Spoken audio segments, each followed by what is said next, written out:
آج کل جمعہ مبارک کا رواج چل پڑا، جمعہ مبارک جمعہ مبارک جمعہ مبارک، یہ پوری لائن ہماری واٹس ایپ کی بھری ہوئی ہوتی ہے اور میسج کی اور ان باکس کی بھری ہوئی ہوتی ہے، ایس ایم ایس کی۔ میں حیران ہو جاتا ہوں، یہ رواج صحابہ کرام کے دور میں نہیں تھا، رسول اکرم صلی اللہ علیہ وسلم کی تعلیمات میں نہیں ہے۔ حضور پاک علیہ الصلوۃ والسلام کے بعد صحابہ کے شاگرد تابعین جو اس امت کے بہترین طبقے کا دوسرا حصہ ہیں، اس طبقے میں یہ رواج نہیں ہے۔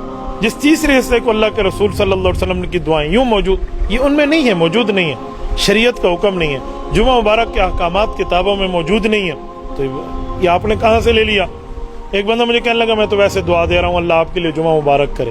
میں نے کہا ٹھیک ہو گیا، آپ کی دعا اس حد تک تو جائز ہے، لیکن اگر آپ نے اس کا رواج یوں پکڑ لیا ہے نا، تو کل جمعہ مبارک کو، یعنی کل سے مراد 1 صدی بعد، 50 سال بعد، 40 سال بعد جا کر لوگ دین کا حصہ سمجھنا شروع ہو جائیں گے۔